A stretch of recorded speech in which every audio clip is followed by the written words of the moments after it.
pessoal, tudo bem? Na nossa aula de hoje, nós continuaremos a falar sobre o capítulo 4 do Centro-Superfície Terrestre. Nessa aula de hoje, nós vamos falar um pouquinho sobre as características do solo. Nós já vimos que o solo, inicialmente, são formados por uma rocha, que as rochas vão dar origem a um solo que é extremamente importante, e que esse solo ele é constituído de areia, ele é constituído de argila, ele pode ser arenoso, argiloso e tem grãos de tamanhos diferentes. Mas quais serão as características desse solo? Bom, vamos lá.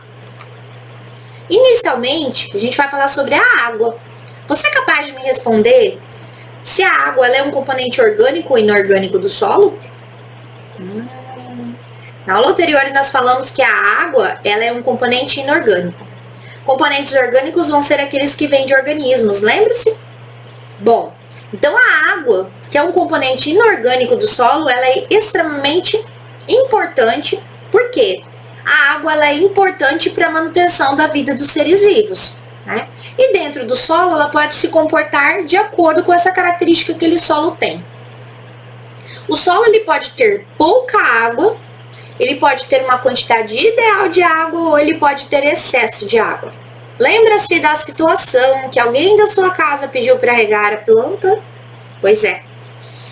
Quando a gente faz esse processo, se eu tenho um solo do tipo argiloso, por exemplo, eu tenho um excesso de água que vai dificultar, né? Essa água vai dificultar o processo de respiração dos seres vivos que estão ali dentro, inclusive das minhocas.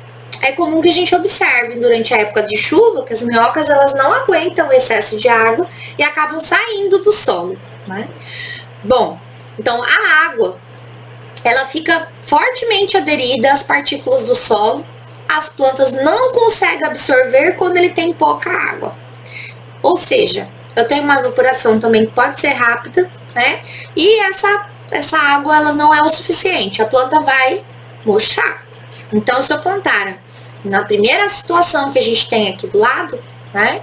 Essas plantas elas não vão resistir e elas vão sofrer um estresse e morrer. Que o estresse a gente chama de estresse hídrico, ou seja, falta de água. Já ali no meio, eu tenho um solo com uma quantidade ideal de água. Ou seja, nem está em excesso, a gente observa que tem espaços ali no meio que estão preenchidos pelo ar, e nem está pela falta. O que acontece aí nessa situação é que as raízes elas vão retirar essa água, né, essas partículas de água que estão no solo, junto com os nutrientes. Não há uma tendência tão grande a planta murchar. A planta ela vai sobreviver bem. E já no solo, com excesso de água, né, imagina a situação, a planta é um ser vivo, ela respira. Se você entrar dentro de uma piscina cheia de água e não consegue respirar, você morre asfixiado. E a planta é assim também. A planta, com excesso de água, né, a parte da água dos sais minerais vai se aprofundar no solo, vai deixar esse solo extremamente encharcado e a planta vai sofrer pra caramba com essa situação. E ela não consegue respirar e ela morre por um processo que a gente chama de estresse hipóxico. Professora, preciso lembrar esse nome? Não, não precisa, tá? Mas nós precisamos saber que ele existe. Então, o excesso de água vai matar a planta asfixiada por falta de ar, certo?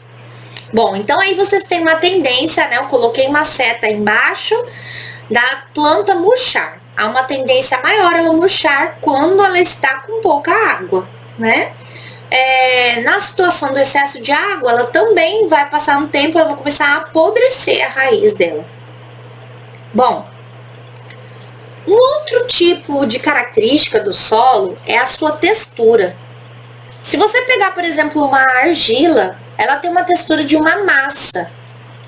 E ela é tão firme a ponto de você apertá-la e ela ficar com o formato da tua mão. Isso por quê? Porque os poros, como a gente já viu na aula anterior, e as partículas, elas são extremamente pequenas, né?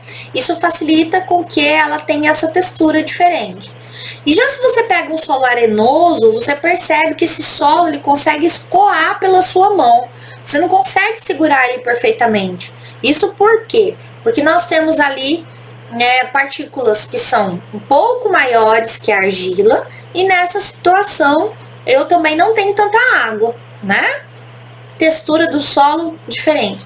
E já o solo nífero, o solo cheio de matéria orgânica, ele vai ter a textura das matérias que eles estão ali. Ali, além da gente ter galhos, nós termos areia, a gente ter argila, e a gente ter também minhocas e etc. A gente tem essa textura diferente com folhas, às vezes com restos de organismos que estão ali, né? Então o solo tem texturas diferentes. Além da textura, nós temos também uma outra característica que é chamada de acidez ou alcalinidade, né? Para vocês entenderem, existe uma escalinha, eu vou colocar a situação da piscina, que é mais fácil, é mais comum. Quando a pessoa vai fazer limpeza de piscina, ela usa um que a gente chama de pH-metro, que é um medidor que vai medir se a água está ácida ou alcalina, né? E aí, geralmente, esse pH-metro, ele tem essa coloração que vocês enxergam aqui embaixo, do ladinho. Essa coloração, ela indica se a água está ácida ou não. Vou pensar no limão, né? O limão é extremamente ácido. Então, se eu pegar o limão e colocar lá aquele material que a pessoa limpa a piscina, eu vou enxergar lá que a coloração, ela sempre vai estar abaixo de 7. Ou seja, ele vai ter um tom amarelado para o avermelhado. E já quando eu pego uma outra substância, vamos pensar lá na banana. Se eu amassar a banana e colocar a banana dentro da água, por exemplo, o bicarbonato de sódio, que é um produto que a gente usa na cozinha, se você testar, ele vai dar uma coloração nesse material de dosagem que a gente faz esse teste, do 7, né, que seria do verdinho claro, até o arroxeado. Isso indica se esse material está ácido ou não. O que seria o ácido? É uma situação bem assim, ruim que a gente passa, é quando a gente passa mal e vomita. Você sente que a acidez provoca lá um mal-estar na tua boca e no seu dente. É a mesma coisa que você tomar vinagre ou tomar o limão. Você percebe essa acidez. Então, essa acidez no solo, ela pode ser ruim, né? E aí, essas partículas que tem no solo, elas podem dar acidez no solo. Vou dar um exemplo. O solo que ele sempre tem muita matéria em decomposição, ele vai ter uma tendência a ser mais ácido. E aí, a gente tem algumas técnicas que o homem utiliza para neutralizar essa acidez. Imagine você. É legal uma pessoa ter ácido o tempo inteiro na boca ou na pele? Isso pode provocar alguma alteração. Nas plantas é da mesma forma. Então, os solos, eles podem ser ácidos ou podem ser alcalinos, né? Um teste que a gente faz utilizando o que eu acabei de falar para vocês, no solo, é um teste com vinagre e com bicarbonato de sódio. Ora, o vinagre ele não é ácido? Para vocês entenderem, o vinagre e o bicarbonato, quando eles entram em contato, ele vai borbulhar. Isso indica, né, uma reação química que está acontecendo. Então, quando a gente pega um solo que está extremamente ácido e você coloca dentro desse solo o bicarbonato, né, ele vai ferver, ele vai promover borbolhas. E quando você pega um solo que é alcalino e você coloca dentro desse solo alcalino o vinagre, também acontece essa reação. Ah, professora, e se não tiver nada? Não vai acontecer nada. O solo fica do mesmo jeito, tá? Vou fazer esse teste para vocês, tá? E aí vocês ficam aí com o vídeo do teste que eu acabei de fazer, ok? Quintal de casa. Um pouquinho de água, né? Eu coloquei 100 ml, mas não vai ser necessário tudo isso. E bicarbonato de sódio. Nesse teste, a gente vai avaliar a acidez. nós vimos que o bicarbonato, que é esse que está no pacotinho aqui, a gente compra no supermercado, ele é alcalino, ou seja, ele tem um pH acima de 7. E se caso ele vai entrar em contato com um solo que está ácido, né, ele vai reagir. Nessa reação, a gente espera que vai efervescer. Se caso esse solo não tiver ácido, não vai acontecer nada, né? E caso o solo fosse básico, por exemplo, eu teria que pingar vinagre e avaliar, né? Então, aqui eu vou fazer um teste simples, vou colocar água. A gente já percebe que tem o solo tá com água, né? E vou colocar um pouquinho de bicarbonato de sódio, não precisa ser muito não.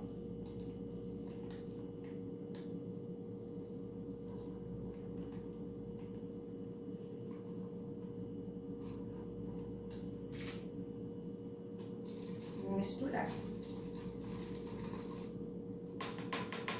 Bom, aqui dá pra perceber que ele reagiu um pouquinho a coisa. Vou colocar mais um pouquinho, vou aproximar da câmera para vocês enxergarem.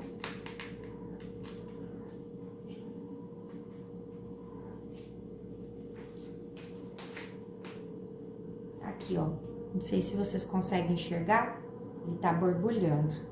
Isso indica que esse solo aqui, ele tá ácido. Por quê? Porque se ele reagiu, olha lá, produziu espuma aqui em cima, na superfície, né?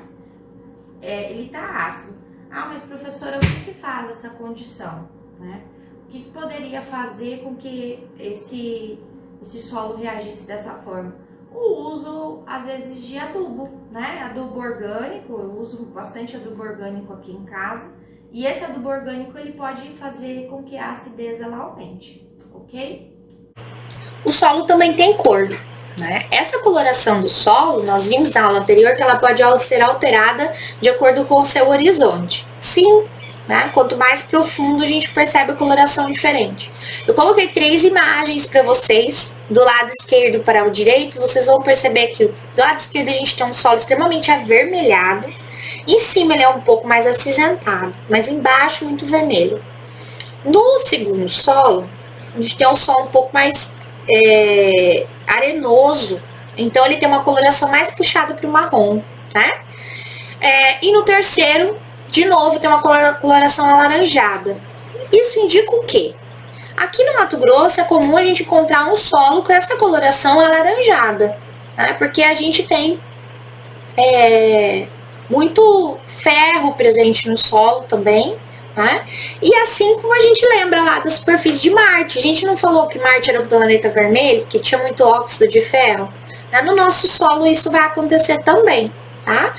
Outra situação é que a gente pode encontrar o solo com coloração um pouco mais escura, né? Se vocês observarem lá em cima, eu coloquei para vocês essas plaquinhas, são chamadas de placas de PET, são plaquinhas de vidro.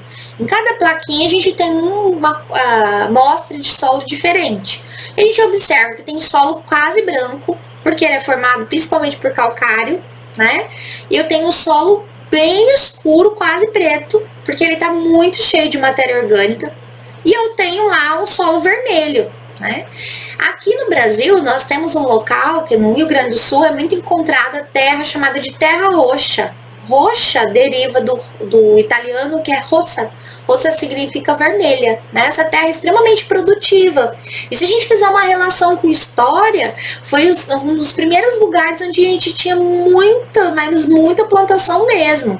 Justamente por quê? Porque o solo é muito produtivo e que as pessoas procuravam um lugar onde tinha o solo produtivo. Então é uma região de alta produtividade. Ah, professora, mas aqui em Mato Grosso também tem muita soja, tem muito milho, tem muito algodão. Tem. Só que o solo daqui, ele é extremamente ácido.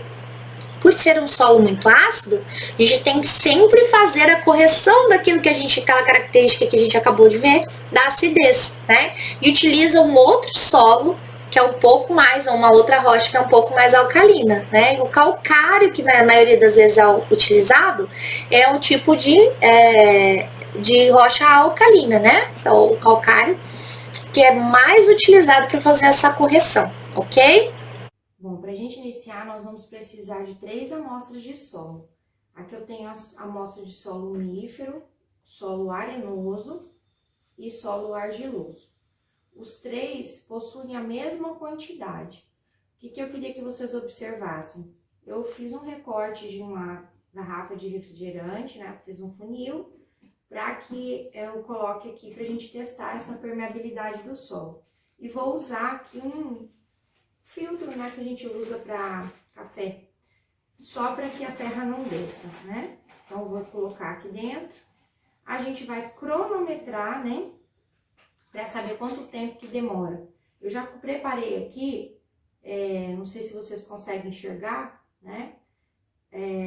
Nós temos aqui 300 ml de água. Esses 300 ml de água, eu vou colocar 100 ml em cada vez que eu for testar a permeabilidade. Então, são 100 ml para cada tipo de solo, ok? Então, vamos lá. A primeira coisa, a gente vai colocar o solo arenoso. Esse solo arenoso eu vou colocar aqui dentro do filtro. Bom, agora nós vamos colocar a quantidade de água de 100 ml, né? E vamos dar início à nossa cronometragem. Então, vamos lá.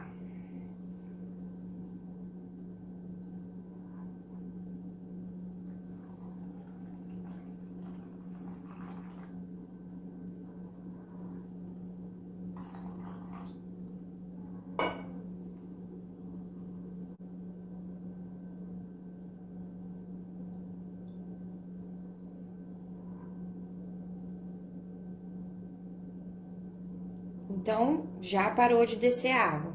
Vou colocar aqui o funil para vocês observarem, não tem mais água dentro, né? Tá pingando só um pouquinho, ok? Agora, nós vamos medir essa quantidade de água que está aqui dentro. Vou parar o meu cronômetro. 1 minuto e 36 segundos, né? É isso que nós vamos anotar aí para o solo arenoso, ok? Esse foi o tempo que demorou para que a areia escoasse a água. A gente vai, nesse experimento, nós vamos verificar a velocidade de escoamento da água nos 3 tipos de solo, certo? Eu vou pausar agora para fazer a medição da quantidade de água. Bom, aqui eu tenho o copo medidor, né? Vou colocar aqui na medida de litros e a gente vai verificar a quantidade de água que sobrou. 100 ml exatamente. O tanto de água que eu coloquei em cima no solo foi o que foi escoado, ok? Bom, agora a gente vai testar o solo umífero. Vou colocar o solo aqui dentro, né? E agora eu vou colocar as mesmas 100 ml de água dentro do funil. E vamos observar lá quanto tempo demora para escoar. Eu vou colocar o cronômetro para funcionar.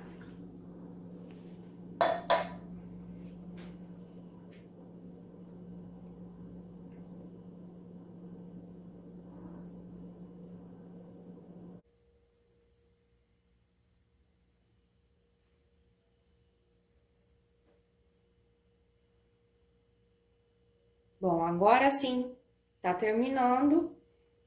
Vou parar o cronômetro. Parei, né? 3 minutos e 39. Dentro do nosso funil, olha lá, ó, não tem mais água. Vou medir a quantidade de água que está aqui embaixo, ok? Então, agora eu vou medir, vou colocar aqui, ó. Observe que mesmo com um pouquinho de terra que saiu, né? Nós não temos os 100 ml, a 100 ml de água que a gente colocou. Em torno de 60 ml de água aqui que foi escoado, olha. Não saiu tudo, né? Diferente já do solo arenoso.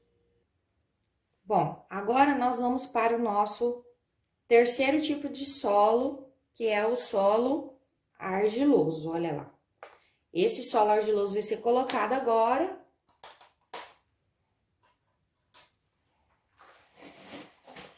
Coloquei toda a argila. E agora eu vou adicionar a água e vou iniciar novamente, né, 100 ml de água, vou iniciar novamente o vídeo com o cronômetro. Bom, agora a gente vai testar o solo argiloso. Já coloquei a argila lá dentro e vou colocar a água. Assim que eu colocar a 100 ml de água, eu vou iniciar o cronômetro, ok?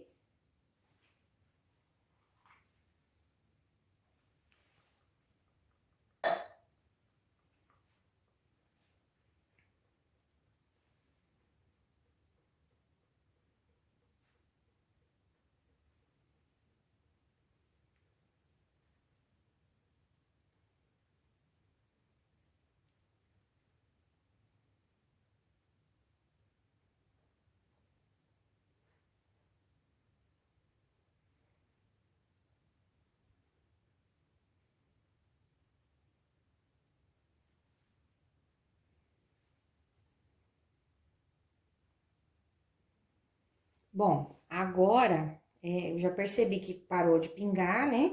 Vou mostrar pra vocês aqui, ó, não existe mais ali dentro. Vou pausar o cronômetro. 5 minutos e 6. E nós vamos medir a quantidade de água que tá aqui dentro, como nós fizemos nos demais. Então, agora eu vou medir a quantidade de água, vou colocar aqui para vocês verem, ó. Que a gente observa que a água aqui já tem terra, né, ó. A água que tá, não deu 50 ml, ou seja, a água escoou, mais o solo argiloso, ele teve uma retenção de água maior do que o solo umífero e maior do que o solo arenoso. Gostaria que vocês observassem agora qual foi o solo que teve... Eu gostaria que vocês observassem agora qual o solo teve maior retenção de água, qual teve menor retenção e qual teve maior velocidade, né? Com qual deles foi mais permeável, a água passou com mais facilidade, ok? Bom, pessoal, a tarefa de vocês de hoje é a página 85. Nessa página 85, vocês vão desenvolver para mim o ícone, que é esse tiquinho azul que está aí. Essas atividades vocês vão desenvolver no caderno. Muito importante, lembre-se de colocar a data e o título da sua atividade. A organização é primordial, ok? Copie a pergunta e insira a resposta. O que eu gostaria que vocês fizessem, tá? Dentro desses dois experimentos que eu fiz, no caderno de vocês, desenvolvam, respondam, né? Essas perguntas que eu fiz durante o desenvolvimento da atividade. Durante a permeabilidade, as perguntas foram: qual o solo foi mais permeável? Certo? Qual deles demorou mais tempo para a água escoar? Então, a gente vai cronometrar esse tempo, né? Qual dos três a água está passando ao mesmo tempo. Observe qual passou mais rápido, qual demorou mais, ok? Os três foi colocada a mesma quantidade de água. Qual deles retém mais água? São essas três perguntas. Bom, fiquem com Deus e até a nossa próxima aula. Um beijão para vocês. Tchau, tchau.